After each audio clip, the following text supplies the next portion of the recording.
ఇంకొక ప్రాబ్లం చెప్పండి. ఫిట్స్ వస్తూ ఉంటది కదా చాలా మంది. ఈ ఫిట్స్ అనేది క్యూరబులా లేకపోతే ఇది ఫర్ ఎవర్ ఉంటుందా వన్స్ వచ్చింది? మూర్ఛ వ్యాధి అంటాం. ఓకే, అది దానికి చాలా రకాల కారణాలు ఉంటాయి. ఇప్పుడు యంగ్ వాళ్ళల్లో ఒక రకమైన కారణాలు ఉంటాయి. అంటే వాళ్ళకి ఇన్ఫెక్షన్స్ ఉండొచ్చు, చిన్న చిన్న ట్యూమర్స్ ఉండొచ్చు, బ్లడ్ క్లాట్స్ వల్ల ఉండొచ్చు, కొన్ని రకాల జెనెటిక్ ప్రాబ్లమ్స్ వల్ల ఉండొచ్చు, ఫ్యామిలీ హిస్టరీ ఉండొచ్చు, ఇలాంటి రీజన్స్ ఉంటాయి.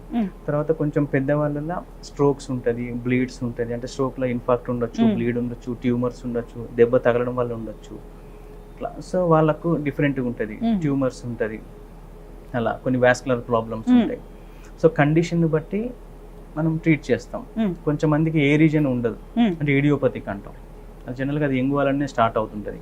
కొంచెం మందికి ఫ్యామిలీలో ఉన్నప్పుడు కూడా వాళ్ళకు వస్తుంటుంది ఫిట్స్ అట్లా. సో ఒకసారి మనకు ఫిట్స్ వచ్చినప్పుడు ఫిట్స్ మనం ఫస్ట్ ఎందుకు వచ్చింది అనేది చూసుకోవాలి. ఓకే, సో దానికి కొన్నిసార్లు బ్లడ్ ఇన్వెస్టిగేషన్స్ వల్ల ప్రాబ్లం వల్ల కూడా రావచ్చు.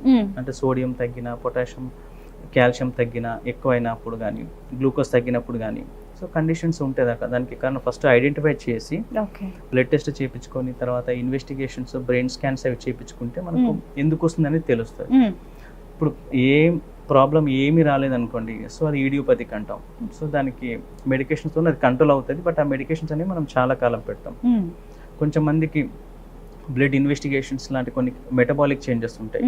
కొంచెం మందికి ఆల్కహాల్ సడన్గా తాగి సడన్గా ఆపేస్తే నెక్స్ట్ డే కానీ, ఆ నెక్స్ట్ డే కానీ ఫిట్స్ వస్తుంది. అది ఆల్కహాల్ విత్డ్రాల్ అంటాం, సీజర్స్ అంటాం. వాటికి మనం మెడికేషన్స్ కంటిన్యూ చేయాల్సిన అవసరం లేదు. జస్ట్ అది కొన్ని మెడికేషన్స్ పెట్టి స్లీప్ కంట్రోల్ చేస్తే వాళ్ళకి ఫర్దర్గా రాకుండా ఉంటుంది. ఈ మెటబాలిక్ ప్రాబ్లం వల్ల వచ్చిన ఫిట్స్ కూడా మనం మెటబాలిక్ కండిషన్ మనం కరెక్ట్ చేస్తే తర్వాత ఫిట్స్ వాడాల్సిన అవసరం ఉండదు. కొంచెం మందికి హెడ్ ఇంజరీస్ అవుతుంటాయి, ట్రామా వల్ల ఫిట్స్ వస్తుంటాయి. అంటే మనకు బ్రెయిన్లో ప్రాబ్లం ఉండి ఫిట్స్ వచ్చినాయి అనుకోండి, సో వాళ్ళకు మనం లాంగ్ టర్మ్గా యూజ్ చేస్తాం మెడికేషన్స్. ఓకే, సో కొంచెం మందికి ఇన్ఫెక్షన్స్ వల్ల వస్తుంది. ఆ ఇన్ఫెక్షన్స్ కంట్రోల్ చేసి కొన్ని మంత్స్ ఫిట్స్ ట్యాబ్లెట్స్ వాడితే సరిపోతుంది. కొంచెం మందికి బ్లడ్ క్లాట్ వల్ల వస్తుంటుంది, వాళ్ళకు కొన్ని ఇయర్స్ వాడతాం. కొంచెం మందికి బ్రెయిన్లో గ్రాన్యులోమాస్ అంటాం, చిన్న చిన్న ఇన్ఫెక్షన్స్ ఉంటాయి, వాటికి 3 to 4 years వాడతాం అట్లా. సో మనకు కండిషన్ బట్టి ఎంతకాలం యూజ్ చేయాలని చెప్పేసి ఉంటుంది. బట్ మనకు ఫిట్స్కి సంబంధించి చాలా రకాల మెడిసిన్స్ వచ్చినాయి. సో దాదాపు 80-90% మనకు మెడిసిన్స్తోనే ఫిట్స్ కంట్రోల్ అవుతుంది. అయినా కూడా కంట్రోల్ అవ్వకపోతే అప్పుడు మనకు సర్జికల్ ఆప్షన్స్ కూడా ఉన్నాయి. అంటే మనకు ఆ లీజన్ ఉండి దాని నుంచి ఫిట్స్ వస్తున్నాయి అనుకోండి, ఆ లీజన్ మనం తీసేయచ్చు. సో కండిషన్ బట్టి మనం ఫిట్స్ని ఎంతకాలం వరకు యూజ్ చేయాలో తెలుస్తుంది. ఆ తర్వాత ఆపలన లేదా అనేది ఆ కండిషన్ బట్టి మనం డిసైడ్ చేసుకోవాలి.